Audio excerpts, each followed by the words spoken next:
Good morning welcome to I news. ఇక details చూస్తే ఇరాన్కు America 24 గంటల సమయం డెడ్ లైన్ విధించింది.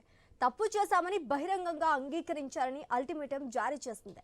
నౌకలపై కాల్పులు ఆపేస్తామని చెప్పాలని డిమాండ్ చేసింది. హర్మూజ్ తెరిచే ఉంటోందని, ఫీజు ఉండదని చెప్పాలని సూచించింది.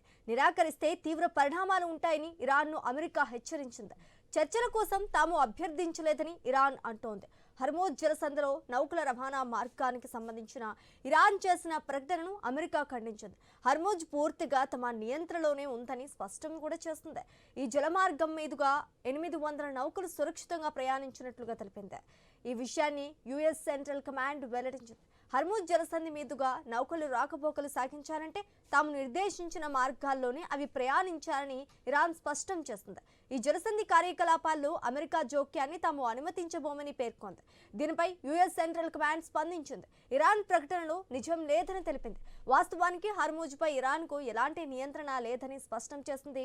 ఏడాది మే నుంచి ఈ జలమార్గంలో 800 వాణిజ్య నౌకలు సురక్షితంగా ప్రయాణించేలా అమెరికా దళాలు భద్రత కల్పించాయని వెల్లడించింది. వీటిలో 380 మిలియన్ బ్యారెళ్ల ముడి చమురు రవాణా అయిందని అమెరికా స్పష్టం చేసింది. ఇటీవల ఒమన్ కారిడార్ నుంచి ప్రయాణిస్తున్న కొన్ని నౌకలను ఇరాన్ వెనక్కి పంపినట్లుగా వార్తలు వచ్చాయి. తాము నిర్దేశించిన మార్గంలోనే ప్రయాణించారని ఇరాన్ వాటిని ఆదేశించినట్లు కథనాలు వెలువడ్డాయి. ఈ నేపథ్యంలోనే అమెరికా స్పందించింది.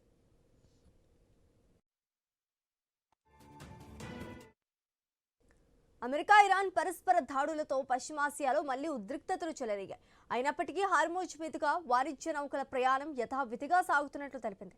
తాజాగా 5 LNG ట్యాంకర్లు ఈ జలమార్గంలోకి ప్రవేశించినట్టు కెప్లర్ షిట్ ట్రావింగ్ డేటా వెల్లడించింది. వీటిలో ఒకటి గ్రీక్ షిప్పింగ్ కంపెనీది కాగా మిగతా 4 ఖతార్తో సంబంధం ఉన్న నౌకలుగా తెలుస్తోంది. మరోవైపు జూలై 7-9 మధ్య తమ దేశానికి చెందిన 22 నౌకలు హర్మూజ్ మీదుగా ప్రయాణించినట్లు జపాన్ వెల్లడించింది.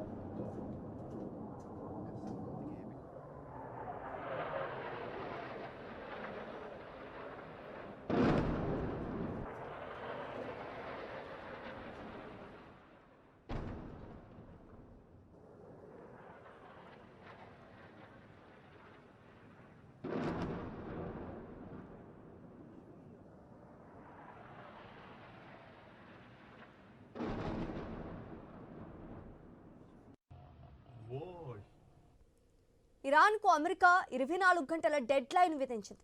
తప్పు చేశామని బహిరంగంగా అంగీకరించారని అల్టిమేటం జారీ చేసింది. నౌకలపై కాల్పులు ఆపేస్తామని చెప్పారని డిమాండ్ చేసినట్టుగా తెలుస్తోంది. హర్మూజ్ తెరిచే ఉంటోందని, ఫీజు ఉండదని చెప్పారని సూచించింది. నిరాకరిస్తే తీవ్ర పరిణామాలు ఉంటాయని ఇరాన్ను అమెరికా హెచ్చరించింది.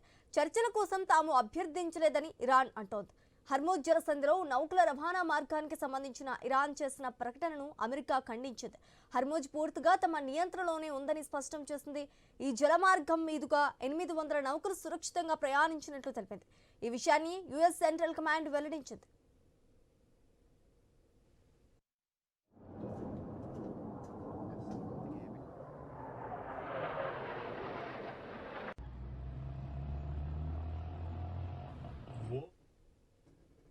హర్మూజ్ జలసంధి మీదుగా నౌకలు రాకపోకలు సాగించాలంటే తాము నిర్దేశించిన మార్గాల్లోనే అవి ప్రయాణించాలని ఇరాన్ స్పష్టం చేస్తుంది. ఈ జలసంధి కార్యకలాపాల్లో అమెరికా జోక్యాన్ని తాము అనుమతించబోమని పేర్కొంది. దీనిపై యుఎస్ సెంట్రల్ కమాండ్ స్పందించింది. ఇరాన్ ప్రకటనలో నిజం లేదని తెలిపింది. వాస్తవానికి హర్మూజ్పై ఇరాన్కు ఎలాంటి నియంత్రణ లేదని స్పష్టం చేసింది. ఈ ఏడాది మే నుంచి ఈ జలమార్గంలో 800 వాణిజ్య నౌకలు సురక్షితంగా ప్రయాణించేలా అమెరికా దళాలు భద్రత కల్పించాలని వెల్లడించింది. వీటిలో 380 మిలియన్ బ్యారెళ్ల ముడి చమురు రవాణా అయిందని అమెరికా స్పష్టం కూడా చేసింది. ఇటీవల ఒమన్ కారిడార్ నుంచి ప్రయాణిస్తున్న కొన్ని నౌకలను ఇరాన్ వెనక్కి పంపినట్లుగా వార్తలు వచ్చాయి. తాము నిర్దేశించిన మార్గంలోనే ప్రయాణించాలని ఇరాన్ వాటిని ఆదేశించినట్లుగా కథనాలు వెలువడ్డాయి. ఈ నేపథ్యంలోనే అమెరికా స్పందించింది.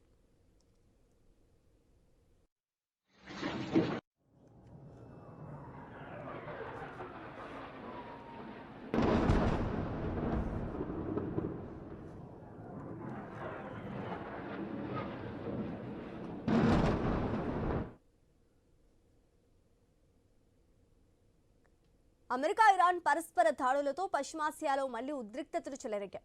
అయినప్పటికీ హర్మోజ్ మీదుగా వాణిజ్య నౌకల ప్రయాణం యథావిధిగా సాగుతున్నట్లు తెలుస్తోంది. తాజాగా 5 LNG ట్యాంకర్లు ఈ జలమార్గంలోకి ప్రవేశించినట్టు కెప్లర్ షిప్ ట్రాకింగ్ డేటా వెల్లడించింది. వీటిలో ఒక గ్రీక్ షిప్పింగ్ కంపెనీది కాగా మిగతా 4 ఖతార్తో సంబంధం ఉన్న నౌకలుగా తెలుస్తోంది. మరోవైపు జూలై 7 నుంచి 9 మధ్య తమ దేశానికి చెందిన 22 నౌకలు హర్మోజ్ మీదుగా ప్రయాణించినట్లు జపాన్ వెల్లడించింది.